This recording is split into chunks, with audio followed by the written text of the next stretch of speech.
Welcome to the Engineerable channel and to another video of What's in the Box? So what we've got here is the second evolution of the Gel Blaster Surge. The original Gel Blaster Surge and the new Gel Blaster Surge. I'm calling this the version 1, and this is version 1.5 according to what I read from Gel Blaster. First, we're going to take a look at the box, and then I'm going to show you how it compares to the other Gel Blaster Surges. So this box is much smaller than the original box. It has a nice window so you can see the blaster. What's in the box? They claim there's a Gel Blaster Surge, a hopper, a feed neck, one set of fin and barrel tips, safety glasses, a bag of 10,000 gelettes, USB-C charging cable, and quick start guide. I like that they include a USB-C charging cable because I need some more of those. I'm starting to run out. So this was ordered from Amazon recently. And here's the back. We have some specs here. It says 800 gillette capacity for the ammo hopper, 8 to 10 gillettes per second, rate of fire. And this one has a variable speed adjuster. So it says it shoots over 100 feet at 90 to 170 feet per second. So you can adjust between 90 and 170. That is stronger than the original Surge. The original Surge was only rated for 150, but in my test, usually shot over 150. And the battery life claims it's 4 hours of battery. All right, let's pop this baby open and see how it compares to the previous Gel Blasters. Very simple packaging in here. We have the blaster itself. I like the color scheme of this one. It looks cool. I'm going to call this version 1.5. We have the hopper. They've changed the design of these hoppers. On the left, you have the old grenade style hopper, which is a very generic hopper for this type of Gel Blaster. On the right, you now have this custom Gel Blaster hoppers, which I prefer a little bit better to the grenade style. The grenade style just, I don't know, looked dumb to me on top of the blaster. The old hoppers were prone to breaking because they were not very thick and weak plastic, and also the thread neck was not very strong. These hoppers feel much stronger. They're made of thicker plastic, and the neck here is much thicker also. The cap is taller and screws on better. Let's see if the old hoppers still work on the attachment. So a new hopper fits on there, screws in fine. Let's see if the old hopper works. So the old style hoppers will still thread on there and work. Let's see what's under here. Got a very basic instruction manual.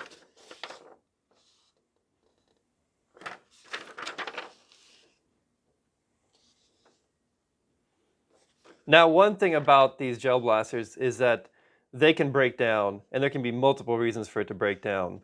The most basic is something is jammed inside of the hopper or the barrel, and it's just not feeding through. If it gets more complex than that, it could be something with the gearbox. These gearboxes are fairly standard gearboxes, and they can be replaced at low cost. You can also usually find the gears, the individual gears on the inside of the gear strip.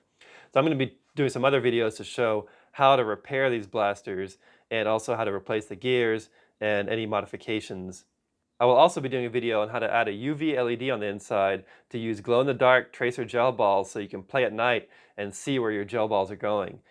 That is an awesome mod, and check out that video if you want to be able to play at night and have some fun. Here we have the gelettes. They call them gelettes, we call them gel balls. This says it's 10,000. There's a pair of very generic safety glasses. These safety glasses feel flimsy in comparison to the ones that come with the Splatrball. They are very cheap, flimsy safety glasses. Absolutely, you must wear safety glasses when using any Gel Blaster. I would recommend buying some better safety glasses than this, like some goggles that have foam that close all around, and something that keeps from fogging up, or a paintball mask. And it comes with a USB-C charging cable like the previous versions. Here's everything that's included in the box laid out. So we have the Gel Blaster, the hopper, USB-C charging cable, safety glasses, gelettes, and instructions. And there's some more pieces that come off, like this hopper piece can come off. So the original Gel Blaster Surge actually included a spare of these hopper pieces, and it included a spare bottle. So that was nice to have an extra bottle so you could have one ready to go with ammo to switch out when you ran out. You can also remove these fins here on the top, and then this part on the front comes out. And you'll notice they still have these electrical contacts on the front. I still have not seen any accessories related to these electrical contacts, but what I suspect these were for was maybe for a tracer unit that fits on the front. But again, they haven't made anything for that. I actually use these electrical wires for my glow-in-the-dark gel ball tracer mod. In addition to the regular switch on the back, there's now a mode switch. And what this mode switch does is allows you to switch between single fire and automatic. So if we turn this on, there we go. As soon as we turn it on, there's a little light that starts flashing down here. And that indicates that the power's on. So in the first mode, it's single fire. So every trigger pull does one shot. And as fast as you can pull the trigger, it'll shoot.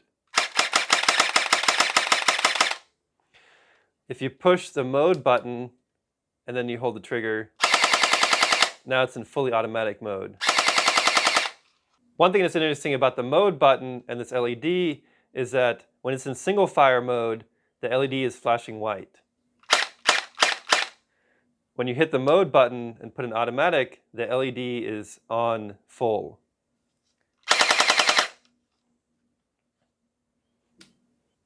One thing that's very unique about this blaster is it has this slide here.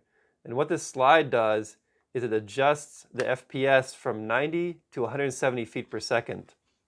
This is a unique feature of this version of the Gel Blaster. This slide starts off at the back when you first buy it. So it's going to be pretty weak unless you remove the fins and slide this forward, because at the back it's shooting at 90 feet per second. And putting my finger over the barrel, I can feel it's like leaking air. So I think what they did is like they had different places where it would leak air, because I can see some O-rings in there. And then as you push it forward, it would get stronger. And all the way forward is the strongest. That's definitely stronger, I can feel on the tip here. So that should be like 170 FPS according to their specs. The USB-C charging port now no longer comes with a little cover for it. And that's probably fine because that little cover was going to get lost anyways. To put the fins back on, you first have to put the front piece back on like this. And then you slide the fins on from above and it holds the front piece in. T-piece slides back on, snaps in place. Using the tool that came with the version 2.0, I was able to extract the barrel from version 1.0, which has the adjustable velocity. And what's interesting is this barrel has a series of O-rings and a series of holes that get progressively larger. So it seems that as you slide this backwards, you're uncovering the holes, and then as you slide it forward, you're covering up the holes.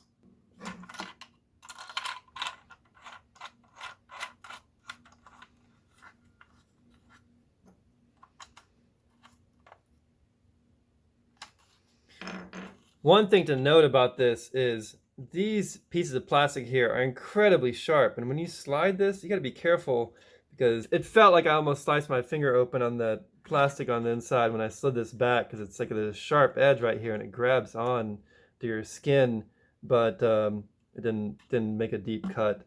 Just a warning, because it definitely hurt when I did that. There you can see the holes uncovered.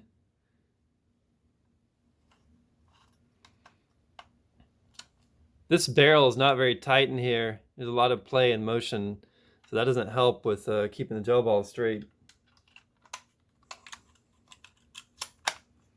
Let's take a look at the difference between the original Gel Blaster Surge and the new Gel Blaster Surge.